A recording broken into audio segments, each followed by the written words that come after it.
Today in the show, we're discussing Disney's newest official Disney princess, Raya, from Raya and the Last Dragon, in Disney Coast to Coast's popular segment, Princess Pondering. Back in 2020, I wrapped up the Princess Pondering segment as we had discussed all 12 of the official Disney princesses at the time. But during World Princess Week in 2022, Disney made Raya the 13th official Disney princess. Listen as we discuss this princess and her movie, along with her theme park representation and more. Enjoy the return of Princess Pondering as we complete the series once again. Take off those tiaras and put on your thinking cap. It's time for Princess Pondering.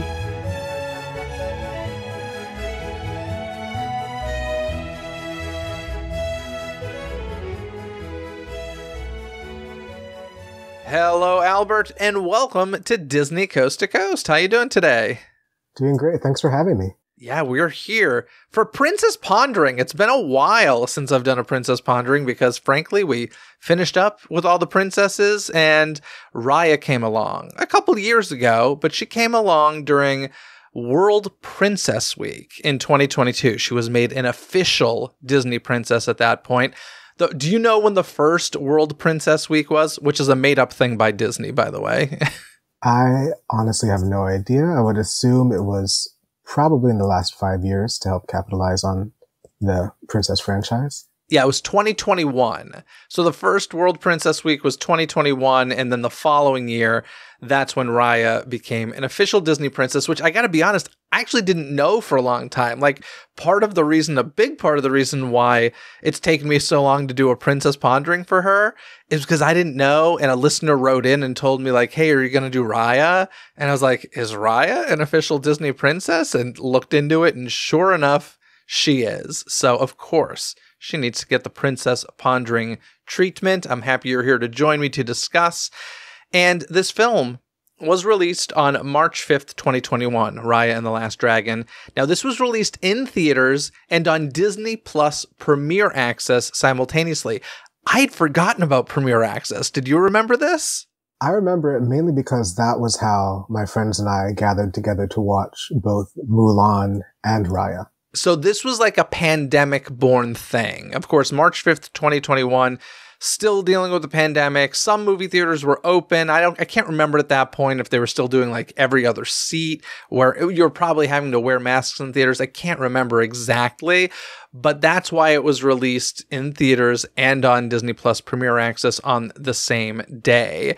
And so you said the first time you saw it, it was kind of a friend gathering. I'm sure it was a safe friend gathering. It was like everyone within our bubble. And so we knew to, like, when we sat down at our friend's house, like, try to be apart and wear masks and everything.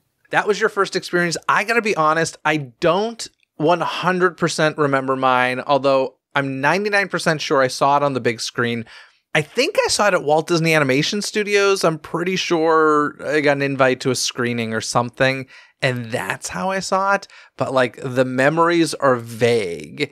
And, you know, it wasn't one, admittedly, that made a huge impression on me. There was one thing that really kind of, at the top of the film, threw me off a bit that we'll get into. But before we do that, would you mind giving, like, a quick synopsis of the story for this film?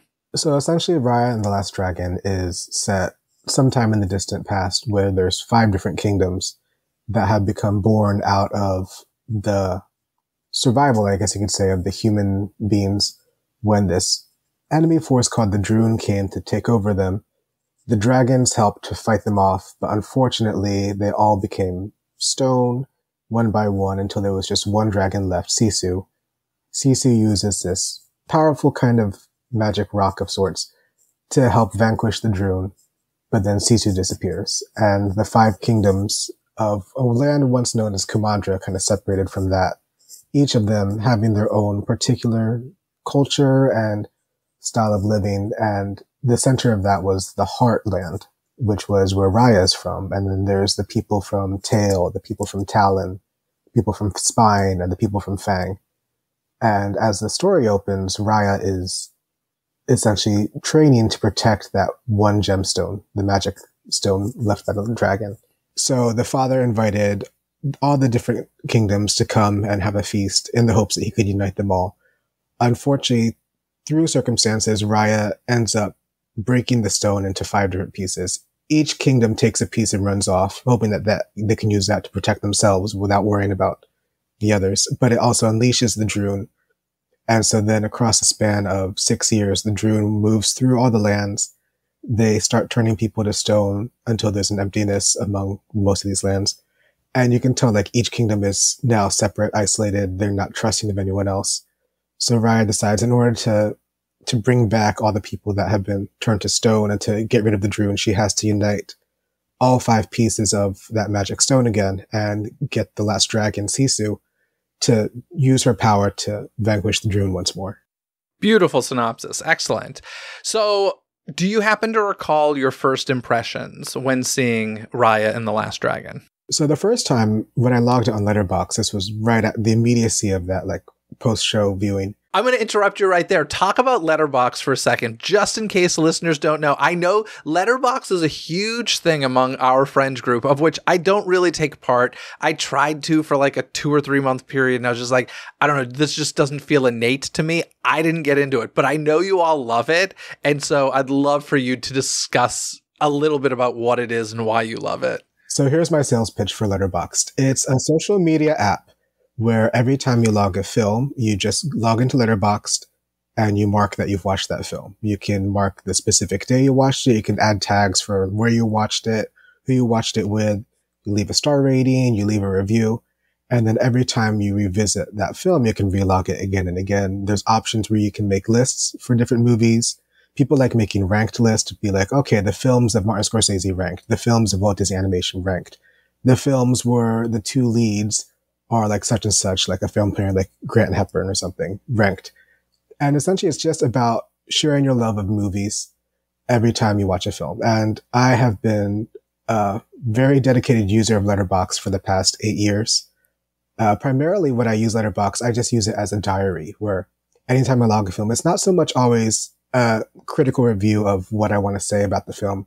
Sometimes it might just say, oh, this was background noise while I was cooking dinner, or this was on in the background when we were having a game night. Just things that help me remember like what I was doing in my life with the movies as part of that. So I love using Letterboxd because it helps keep that journal sense of my movie watching. And there's a lot of statistics that show up at the end of the year where it can be, oh, who was your most watched director? What film did you watch the most times? What was your highest rated film? What was your lowest rated film? And since I have a yearly write-up every year of my life in film that I just do on my own, Letterboxd is a very useful tool for that with me.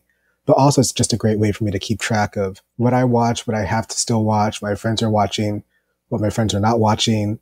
When we all watch something together, we can see right away, oh, this person ranked it 4 stars. This one ranked it 3 stars. This one ranked it 1.5 stars for whatever reason.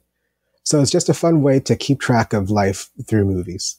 That is a great pitch. And I got to be honest, I love the concept of it, but I found it stressful because there's not like one way. And I love the way that you go at it as you look at it as kind of a journal. Whereas I looked at it as like a pressure to review or at least comment on everything I saw.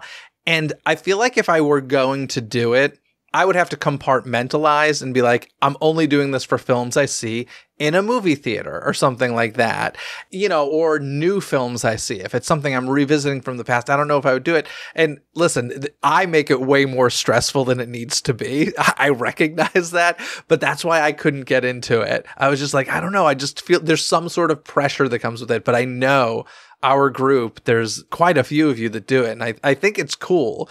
I love that. So you went back to your Letterboxd review or thoughts on Raya before coming to talk, which is like a great use of Letterboxd. If only I did it. I would love to hear what you wrote in Letterboxd when you first saw Raya. Okay, let me just pull that up really fast. So I gotta pull up my Letterboxd. I'm curious to hear how many stars you gave it. I assume it's out of 5 stars. Yes, it's a 5-star system. People can change it based on how they want to use the star ranking. Like some people will do a 10-star system rating and then just half that so they can see what their star rating would be in a 5-star format. I've just gotten so used to doing 5 stars, so I just always use that for everything. Sometimes I'm a little bit biased and I'll just give a 5 star to something that's like a cherished childhood memory versus something that's actually like done with a critical eye. Raya, I ranked it 4.5 stars. Wow. Because I watched it last night as well, but the first viewing, I ranked it 4.5 out of 5 stars. That's a high rating. I was very impressed by the film, I guess, at the time. And when I looked back, like subsequent Disney films that came out, I was doing 3.5 stars, 3 stars, 3.5 stars again. So like Raya kind of set a bar for every animated film that followed. So Encanto, Strange World, Wish, like those were all either 3.5 or 3-star reviews for me. But Raya, even when I rewatched it last night, I thought, I'm going to keep my 4.5 star rating because I had a lot of fun with it the first time and I enjoyed it a lot more the second time. And it made me wonder like why it took me 3 years to rewatch the film, but both viewings I really enjoyed. Yeah, so this rewatch for me, this was my second time watching it. I saw it that one time on the big screen somewhere, and then this time. And I will say I enjoyed it more. But as I mentioned, there is a sticking point that really just rubs me the wrong way near the top of the film, which, like I said, I will get to. But I want to know, did you write any notes in your red box the first time you watched it? Yes, it's a 4-paragraph review, if you don't mind me talking for a bit. Let's go for it. Hey, we got a podcast. Let's do it. So this is my thoughts on Raya and the Last Dragon circa March 5th, 2021. And it begins. One of my favorite seasons of classic Doctor Who is season 16, which was an overarching theme about the Doctor collecting the 6 disparate pieces of the Key of Time. It starts off strong, then meanders in the middle, and ultimately drags in the end, but has a nice, satisfying conclusion. Fortunately, beyond the superficial comparison of that story thread, both are basically the quest. Raya and the Last Dragon is a tightly packed action-adventure yarn that keeps viewers engaged throughout every minute of its 1 hour and 48 minutes. I mean, I probably wouldn't be opposed to a 26-episode serial of this animated world, but that would be too much of a good thing. I liked a great deal of the film, particularly the score and the look, and I especially loved that it didn't go the Lasseter-era route of, surprise, they're a villain twist, that usually gets tiresome after the first 3 movies. This was a great ensemble piece that, yes, spends more time with the title character, but it does so to provide the audience a central figure to care for. Personally speaking, I was more invested in Namari's arc, as it is mirrored a lot in Raya's, but came with a lot more internal conflict. But by the end, each character gets what they deserve, and the audience is just as thrilled to be along for the ride. Also, for more Western storytelling comparisons, and maybe it's because I watched the film so recently, I was definitely getting some never-ending story vibes from the entire film. Raya and Sisu are essentially Atreyu and Falkor, with the Droon and the Nothing being like-minded emptiness consuming the world. I'm still trying to figure out who in Fantasia might be Namari and who in Commander would be Bastion, but maybe their lack of counterparts speaks more to the originality of Raya. And let's be honest, any narrative coupling of a lead with an animal should not need to be held in comparison to a previous rendition. Maybe this film doesn't need surface-level comparisons to Western tales because it's already good enough on its own.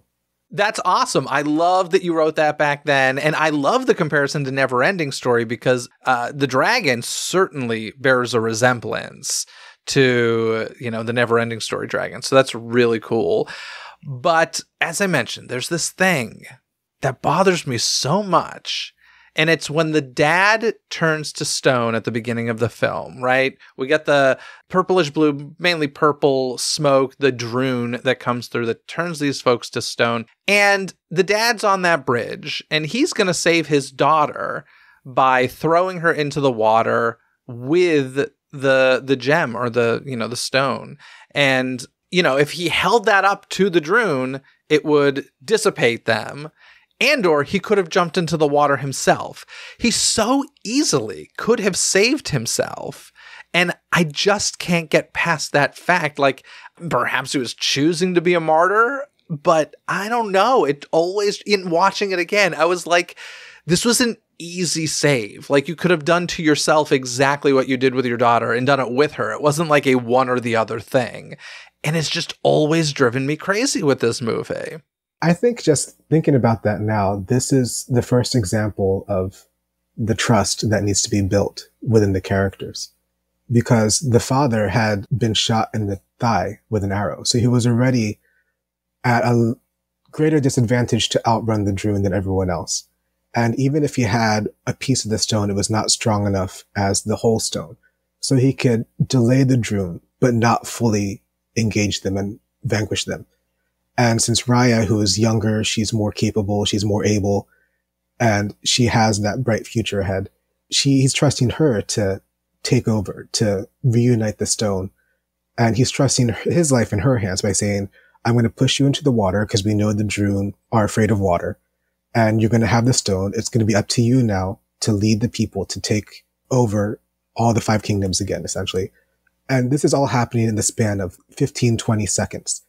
And it's just showing the level of trust he has in his daughter already. And also the patience, I guess, for knowing that she will eventually get it done. Like, it takes 6 years, obviously, because of that title card that says 6 years later. But again, like, this movie is one that you can make a drinking game out of how many times they say the word trust. And that's probably the first example of it being used, where he trusts his daughter to save him. And so he could have, run off and try to, heal his leg later, but he knows, like, it would be crippling for him and for his daughter. So if he trusts her to do the job, then she will get it done.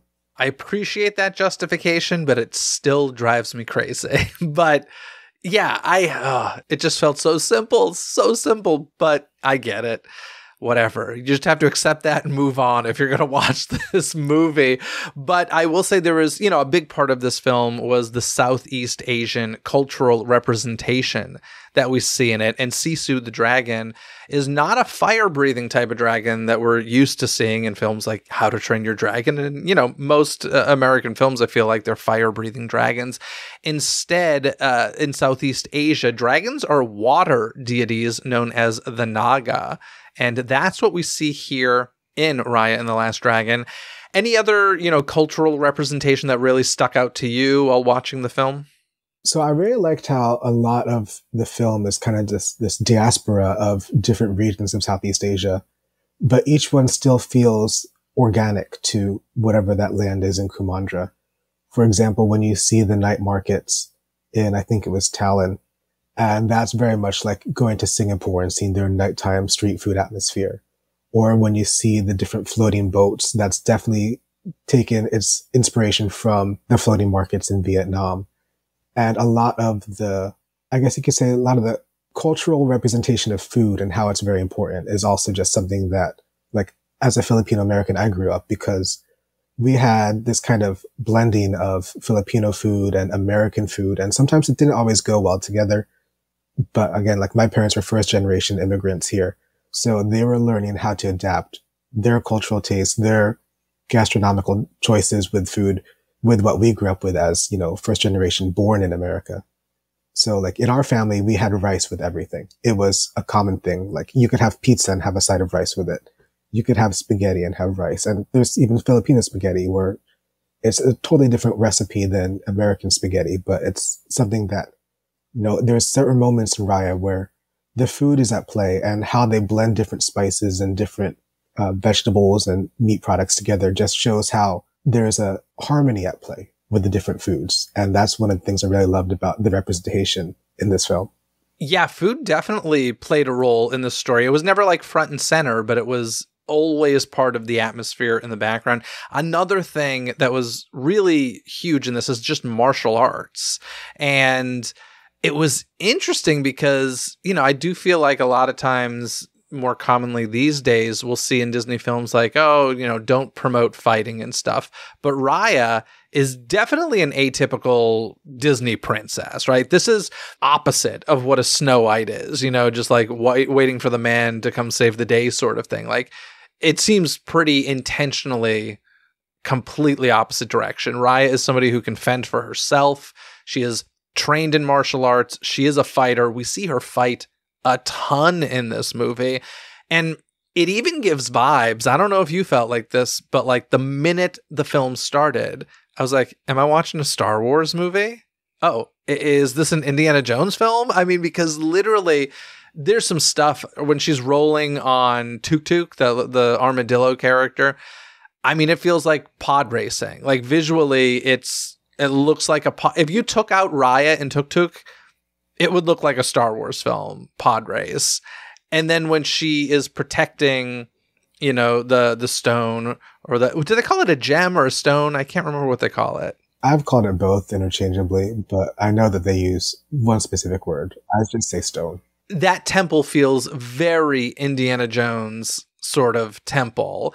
So it very much has this action film feeling, which, as an official Disney princess, is something I don't think we see a ton of. Like, we definitely have some stronger female characters in more recent years. But I would say Raya is one of the strongest, if not the strongest. Oh yeah, most definitely. She has different skill sets compared to the other princesses. For example, with, let's say, Princess Aurora, even though she seems like such a passive figure in her film, she's also one that is about the importance of doing your duty, about putting the good of the people above your own personal interest because you are serving that people. And then Belle, for example, she's a princess because it's all about wanting to learn more, about that intellect and that desire to learn about how to change the world. With Raya, there's a protection aspect at play where you do what you can, you learn what you can to protect the people you love. And whether it be different types of martial arts or becoming a leader or even uniting a kingdom, like these are all admirable qualities in all the different Disney princesses. And it's a different skill set, as I said. And it's one that maybe because it's so atypical from what people expect of a Disney princess, that it took a while for people to accept that she could be a Disney princess. Like, in all honesty, like Disney princess as a brand is about recognizing the leadership qualities in these characters that young girls, young children in general can look up to and find in their own lives. And so that idea of protection, to learn what you need to do to protect the ones you love, that's very much embedded in Raya's culture and Raya's community and in Raya's skill set, as I keep saying.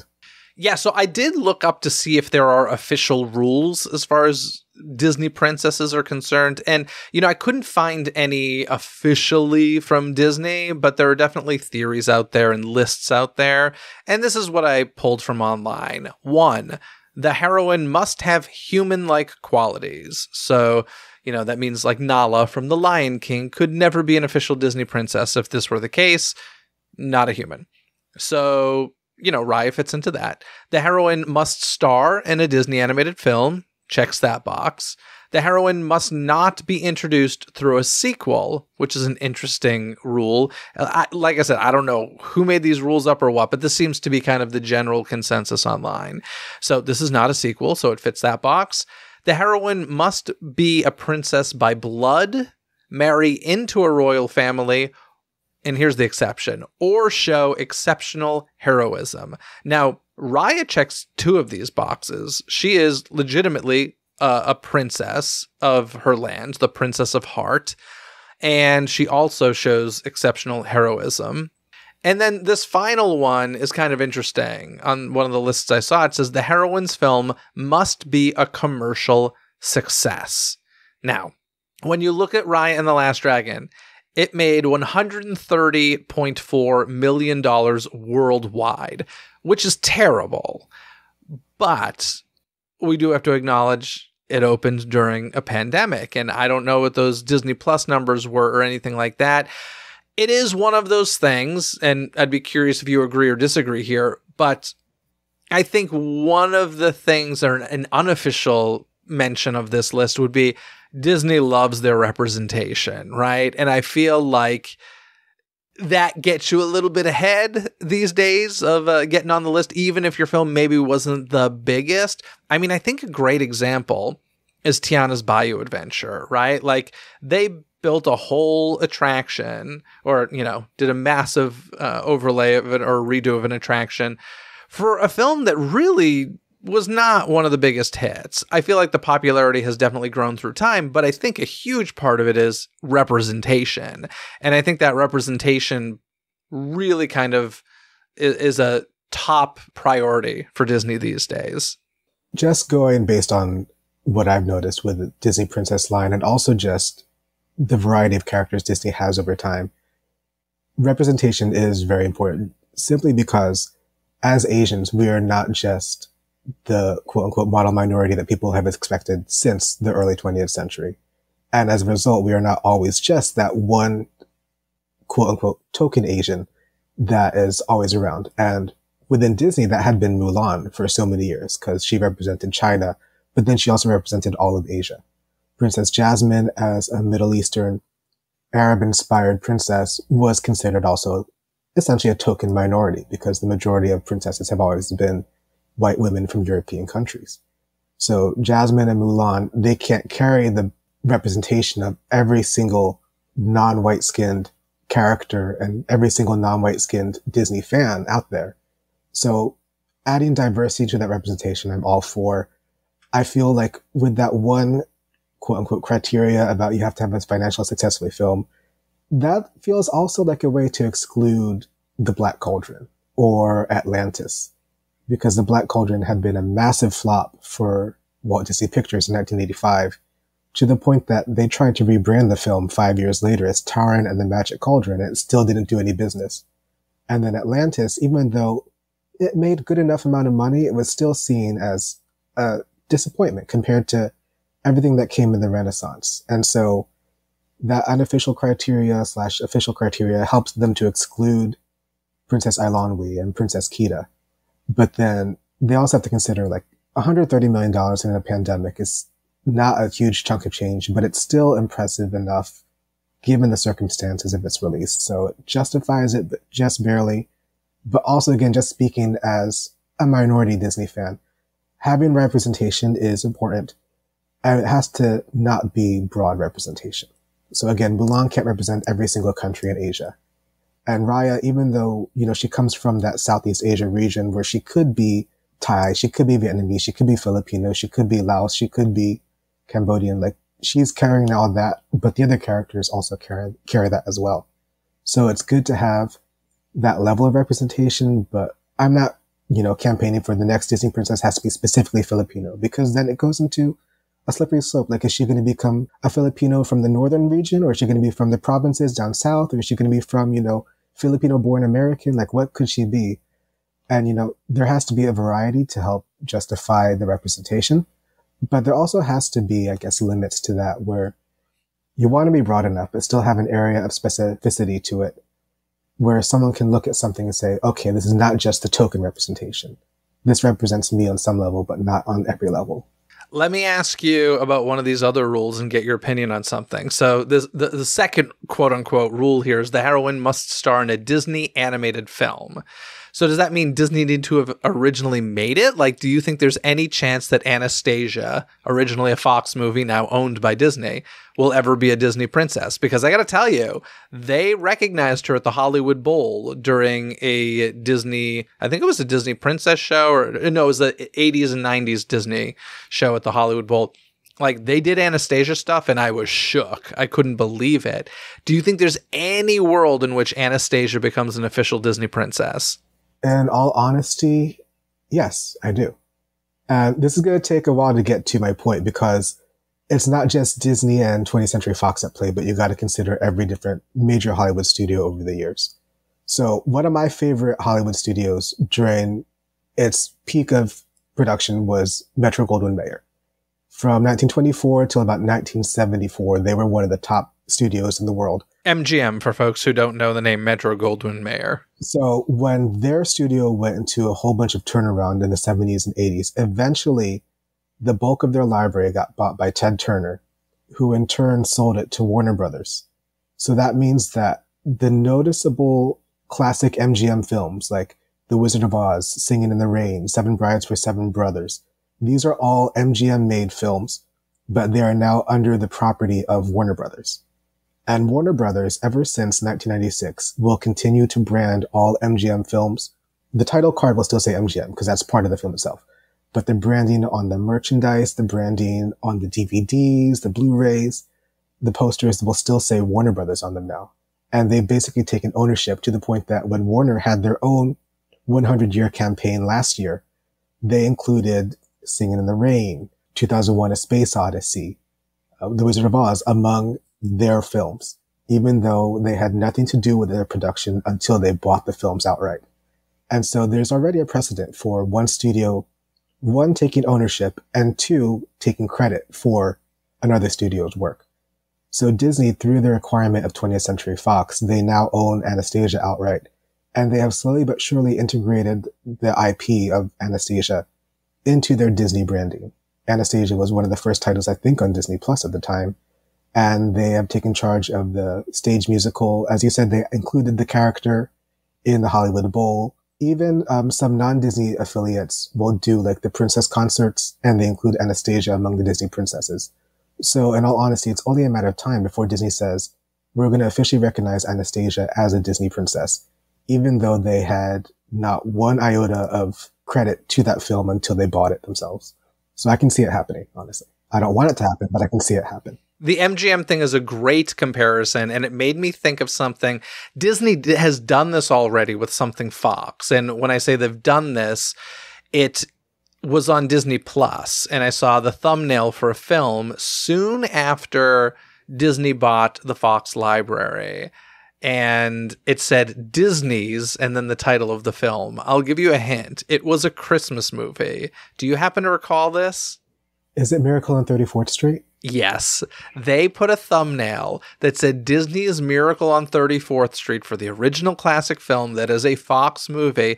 And it pissed me off to a level I can't even... I was so angry. And you're right, though. It is something... Listen, I've been surrounded by the world of Warner Brothers for many, many years.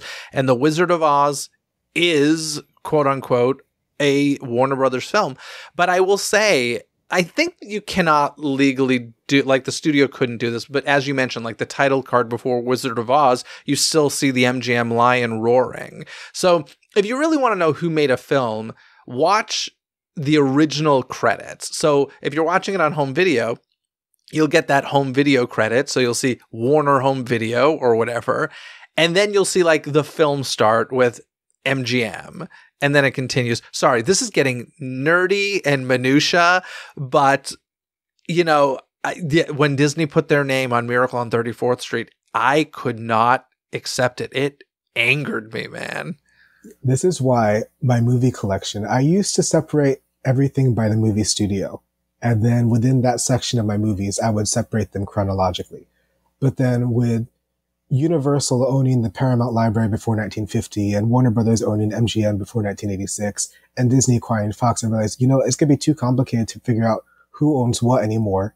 So that's why I just changed my entire shelving to all strictly chronological. So it starts 1920, Cabinet of Dr. Caligari, and just goes year by year, regardless which studio made it. Like, I'm tired of segregating my studios because it's just gotten too complicated. Oh, so you go chronological. See, I'm alphabetical guy. I just go by alphabetical by title with numbers at the beginning. I can see why people would do alphabetical because it's an organization that they look at. But for me, when I think cinema, I always think, okay, when did it start? When did it come out?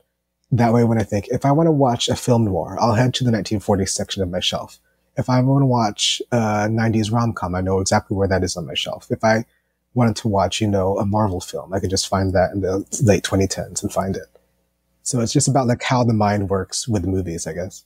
Yeah. Do you know your films well enough to know the year? Like, say, for instance, there was a title that you were looking for. Would you know it well enough to just go to the shelf and grab it? Or would you have to IMDb the year it came out? For most of my films, I would know it well enough. Every so often at work in the back cut, they'll make like a long strip of paper and put like some topic down, like favorite movies from the 90s or favorite childhood films or favorite something. Things that people can just, when they're having this free moment, just, you know, write down a movie. And I always remember one time we did a list of movies from the 90s and I went through that whole list and I'm like, nope, nope, nope. And I crossed out things that were like on the cusp. Like someone might have written Honey, I Shrunk the Kids and that's from 1989. So like, I take it off the 90s list. Or someone might have written X-Men, that's 2000, took it off the list right away. You worked Honey, I Shrunk the Kids into the episode, sir, and I applaud you for it. Excellent.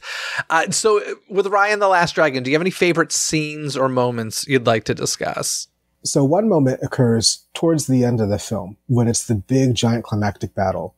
And this is after it feels like all is lost for everyone because Cece was dead and, oh, spoiler alert. And listen, no, it's been a couple of years.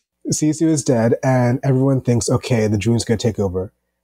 And everyone else, you know, Tong, Boone, the little baby, and Namari realize that Raya has left. And they're wondering, like, where did she go? And then it cuts to this shot inside the Kingdom of Fang where all the people are just running off away from the temple because that's where the Druid are attacking. But then you just see Raya walking very directly, very steadfast towards that temple. And then you see a Druid approach and she just goes like this. And it's her one rock and it pushes away the Druid. And that determination, that kind of controlled anger, the way that she just carries herself because she knows she's going to be fighting the fight of her life in that temple. Like that always stood out to me as something that Like when I revisit, like, oh my God, I remember this moment from the first time and I loved it then and I love it now. Because again, it just shows how well Raya is versed in her need to protect people. And even if this is going to be a losing battle, she's going to go in like guns blazing, so to speak, by fighting whatever's going to be in that temple.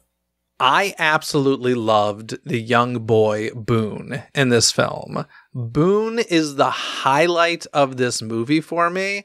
I think he is an absolutely memorable character, so funny.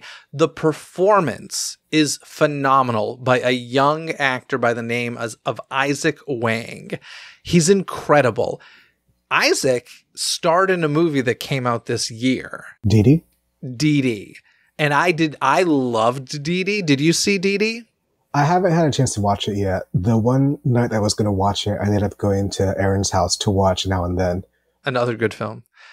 Dee Dee is so good. So Dee Dee was a kind of small film. It's a coming of age story about this boy who just doesn't fit in and he's trying to find his way in life. I had no idea this was the same actor, but I had like the same reaction after seeing Dee Dee, which is a live action film. I just remember thinking to myself, this boy is incredible. Like, what an actor. Who is he? Had no idea. The only reason I found this out is because I looked up who did the voice of Boone after watching and prepping for this. And I was looking at his credits. I'm like, holy crap, that's Dee Dee. And I was just like, of course it was Dee Dee. This kid is awesome. Like, and he's still young. He's like probably 12 or 13, I think now. I need to keep my eye on this kid. Like, this kid's awesome. So Boone was the highlight for me. If you haven't seen Dee Dee, D-I-D-I, see it. It's so good. No, but I was aware of Isaac Wong because of the 2019 comedy Good Boys, which has, Jacob Tremblay, two other kid actors whose name I can't remember. But that was the movie where it's literally an R-rated comedy about like 12 and 13-year-old kids. And Isaac Wan played this cool Asian kid named Soren. And it was very rare as a child for me to grow up to see cool Asians on TV. I mean, the closest we ever got was Rufio in Hook, because he was the lost boy that all the other lost boys aspired to be and sided with when Peter Pan was not Peter Pan. And so he was literally the only cool Asian we had as a kid. And so seeing, in adulthood, okay, these are regular characters now. This is the cool Asian that, Jacob Tremblay's character is trying to impress. Like, that's kind of what made me love Good Boys even more, because there was a representation, even if it was a supporting character, that I was so glad to see finally on that screen.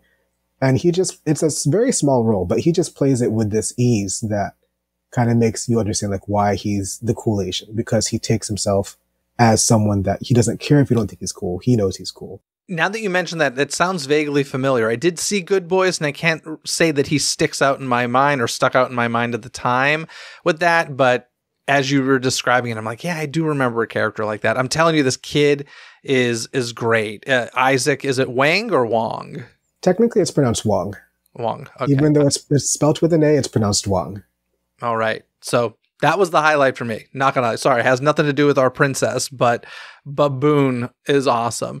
So something that really stuck out to me with this, when compared to every other official Disney princess movie, is there are no songs in this. 11 of the other 12 are full-blown musicals, and Brave stands alone as a movie that isn't really a musical, but it does have songs in it. There are lyrics to sing.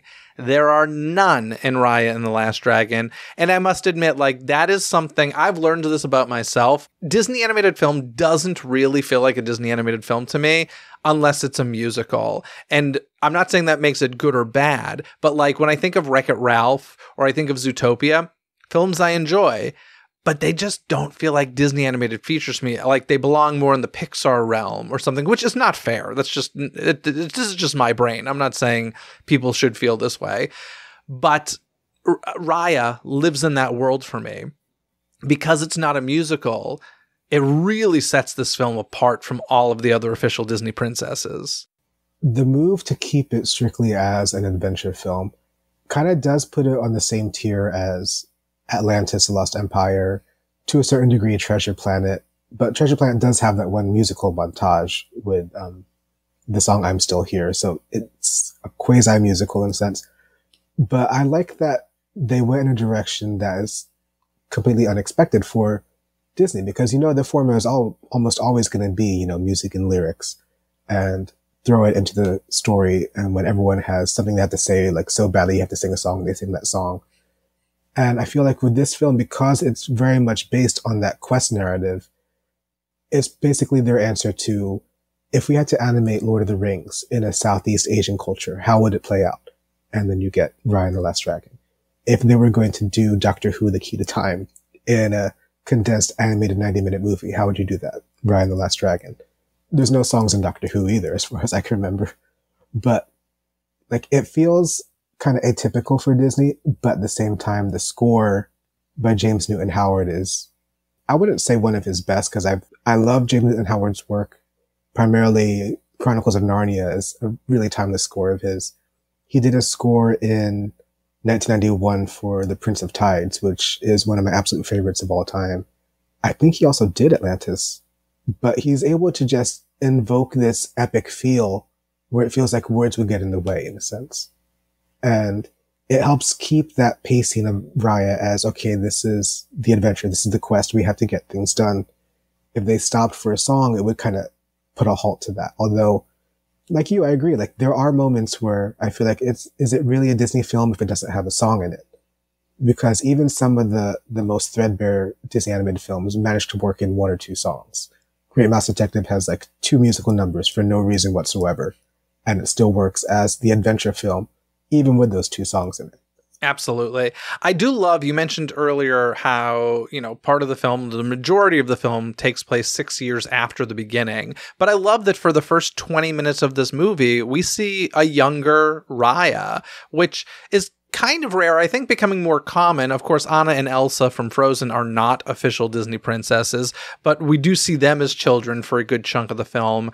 I can't remember, do we see Merida young in Brave? I don't believe we see Merida young, but I know that like the first act of Moana has the young little like toddler Moana. That's true. Before she becomes her teenage self. But nowhere near 20 minutes. It's basically its own little mini movie, essentially. Yeah, so I loved the fact that we get to see her at this different age. I feel like most of the princesses, we really just know them as that one age, and that's kind of it. Even if they make sequels, they tend to be the same age. So yeah, there's that. Let's talk about theme park representation for a bit, because Raya really hasn't gotten too much love in the parks, but she has gotten a little bit. At Magic Kingdom, they added her to the Disney Adventure Friends Cavalcade, which, correct me if I'm wrong, this kind of was a pandemic thing as well, right? And I know the cavalcades really got huge during the pandemic because they couldn't do full-blown parades. Yeah. But is that when the Disney Adventure Friends Cavalcade was born? I believe so. And also, like, at the time, like, they couldn't do traditional meet and greets with characters. So, like, speaking from my experience working in Animal Kingdom, they would have characters on barges just go down the river, and you would just wave at them. So Magic Kingdom, you had the cavalcade, where you can just see a whole bunch of characters walking by or on a float, just breezing on through just very quickly, to have that representation there, and also to acknowledge, like, hey, we still have these characters here for you to see, even if you can't, go up and hug them. And Raya is a part of that, but sadly, she's kind of just been limited to that in Walt Disney World, which is a shame because there's plenty of opportunity in park space to incorporate a meet and greet or even just like a overlay of a shop to like Southeast Asian Kumandra style shopping. You'd think Epcot would have done something with her. Epcot has that generic like semi-African land in between, China and Italy, or China and Germany. And like the opposite side, you could put like a semi-Asian land, or even here in Animal Kingdom, you could just incorporate Raya into like the Maharaja Jungle Trek, or a whole new area like near Cali Rapids between there and Everest, or like even Magic Kingdom. Just like take that one spot that's always for a princess and just rechange it again. Like it used to be Brave for so long, and now it's Encanto. Like maybe alternate and do Raya there. But then again, Encanto became a much bigger cultural juggernaut than Raya, which is probably why she got her area there very quickly. Here on the West Coast at Disney California Adventure, we actually did get a very cool meet and greet at the Redwood Creek Challenge Trail in DCA. And this was actually created by Jordan Peterson, who listeners have heard on this podcast. He was the Disney Live Entertainment show director. He was basically the creator of Oogie Boogie Bash, and he talked all about that on the podcast. But I've spoken to him about this photo op, and he is really proud of it, as he should be. It debuted during Lunar New Year of 2022, and they made a really beautiful, centerpiece photo op inside the Redwood Creek Challenge Trail that he was telling me about, how like he made sure they hid money so that they could have the proper budget to do what he wanted. And it has these beautiful nighttime lanterns and a stage for Raya to be on, so that this might have been a social distancing thing at the time. I'm not 100% certain, but she has a stage to interact with the guests and take a photo with the guests. And it's really beautiful, especially at night when all the lanterns are lit up. It's not just a normal photo op. This was like, you could tell somebody who created Oogie Boogie Bash, who makes these really beautiful statement photo ops, worked on this. It's a statement photo op. So a bit more love here on the West Coast, but that's kind of all I could find. If any listener knows of any other Raya representation in the theme parks, feel free to call in and leave a voicemail for sure, and we'll follow up on that. Yeah, I'm wondering, like, maybe there's something in Hong Kong Disneyland that we're not aware of yet, or even Shanghai Disneyland. Yeah, that would make sense. If you could put something in the parks with Raya, do you have any things that you'd like to say? So I was thinking about that when I was watching the film, like what would make a good dark ride, or what would make a good stage show, or what would make a good just experience overall. And the one thing I came back to was, Boone's little boat and how it's what they used to travel throughout Kumandra. And I thought, well, you gotta have like some kind of boat ride based on this. And so even though it might be, I guess, sacrilegious, like I would just overhaul Cali Rapids entirely and make it so you're traveling on Boone's boat to get through Kumandra. You could add like locations on the attraction line where you might see, the drones attacking you, or you might see Namari getting ready to strike, or you might see Sisu offering you a gift. And that would be the new Cali Rapids. And I hate that it would take away from, an IP-less area by having it now strictly an IP. But at the same time, in all honesty, that's the future of Walt Disney Parks. It's going to become primarily IP, and the creativity is going to steer towards that. So if you're going to do that, you might as well do it well. And so retheming Cali Rapids to Raya would be my go-to for park representation. Yeah, that's an interesting idea. And yes, you're right. That is the future of the Disney parks. It's just, which is why I'm a little surprised you're not seeing her in the parks more.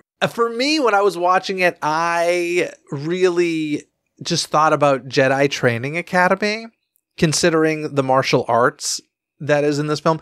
I could totally see Raya training children in the martial arts. And I this is going to sound weird and bizarre, because they're very Pompeii-like, but the stone statues are beautiful. These people who are essentially dead/frozen in these stone statues, they're gorgeous to look at. So I would love an area to see those stone statues. Sounds morbid, sounds horrible. Perhaps if it was part of this martial arts training, they could come to life at the end or something. I don't know. But they were gorgeous to me. Did you feel that way? I did, mainly because it reminded me of that one story that keeps going around about that one Chinese cemetery, I guess you could say, like the mausoleum for an emperor, where he had like 1,000 different warrior statues, and each one was unique in its own way, but they were all kind of standing in that same pose. And in this sense, it was the same idea. Like, all these are people that have fallen to the Droon, and they're all in that, offering pose of prayer. And there's something tranquil about it, almost as like it's a peaceful death, but there's a promise of rebirth coming, because, by the end of the film, they all get restored. So like, even though it might seem kind of off-putting to see that in a park, knowing that they're going to get restored after, as part of a show of some sort, would help make it a more attractive attraction, I guess. Yeah, I think that would be a cool thing to have in the parks. Do you think that there's any potential for a sequel or a spin-off with Raya and the Last Dragon? I feel like any story that is told well doesn't need a second story told, particularly if it's done in such a way that you are satisfied beginning to end with how that story played out. Just going into my literary mind, because I have an English degree, Christopher Booker says there's always 7 basic plots, and Raya and the Last Dragon is basically the quest. If there has to be a sequel, I don't want another quest, because you already got the quest the first time. I would rather they take this world and these characters and say, you already know this story, so let's give you an entirely different one. That way it justifies there being a sequel at all. If you have more of the same, it's just going to be a homogenized product that's going to be interchangeable, where you see one, you see them all. So if there has to be a sequel, let it be something that is done organically out of these characters and a need for them to move into another narrative, whether it be the quest, whether it be overcoming the monster, whether it be a voyage and return again, something that will say, okay, we're not going to give you more of the same, but we are going to justify this by saying that this world was worth returning to. Yeah, I don't really think it needs a sequel either. If it were the 90s and if this film were a big hit, I feel like we would have gotten a Saturday morning cartoon of all the dragons because they're all alive again. And I feel like there would have been a Saturday morning cartoon of the dragons kind of reuniting and such and just living life. If they had to do something today, I would accept some Boone shorts for Disney Plus. I would love to see this kid's adventures. I think this character's awesome. And yeah, but as far as a feature film, I don't think we need a sequel to Raya and the Last Dragon. But I do want to point out before we go here that Raya is not the only princess in this film. She's the only official Disney princess, but Namaari in the movie is a princess as well of her land. So a double princess movie with only one official Disney princess. I find it interesting that there's two princesses, but only one official one, because essentially when you look at the narrative structure of Raya and the Last Dragon, Raya and Namaari are two sides of the same coin. They are essential to each other's journey and their arc, because both are based on this idea of ruling with hope or ruling with fear, and which one are you bred to do? So Raya, with her father, he teaches her to rule through hope because he hopes that they can get all the lands united. Namaari, through her mother, is taught to rule through fear. If you have the stone, you're going to be able to rule over all of them. And so their journeys are so dependent upon each other that it feels like a little bit of a crime that Namaari is reduced to this secondary deuteragonist role rather than being on the same level of official Disney princess as Raya. Hopefully, if we do get another Disney princess, they decide to put Namaari in that slot. Well, with, the number 2 rule, unofficial rule, the heroine must star in a Disney animated film. And with that, folks, once again, we have completed, for now at least, the Princess Pondering series with our final Disney princess until Disney brings us Namaari or Anastasia or somebody brand new that's going to do it. So Albert, thank you so much for coming on the show to discuss Raya and the Last Dragon. Thank you so much for having me. Thanks for tuning into this episode. If you enjoyed this Princess Pondering and haven't heard the rest as we discussed Ariel, Belle, Snow White, Rapunzel, Pocahontas, Cinderella, Mulan, Jasmine, Tiana, Merida, Aurora, and Moana, hear them all by clicking the Princess Pondering link in this episode's description. And don't miss any future episodes by subscribing and following Dizney, with a Z, coast to coast on your favorite podcast app, where episodes are available 24/7. This episode has been executive produced by Jeffrey Riccio. Gain rewards like Jeffrey, including access to never-before-heard episodes and live stream Ask Me Anythings, by visiting the Patreon link in this episode's description. Until next time, anything you need can be found in this episode's description, from the DCTC hotline where you can leave a voicemail and be heard on a future episode, contact info to reach me, some free gifts from me to you, and so much more. So be sure to check out this episode's description. Other than that, folks, have a magical day. Bye!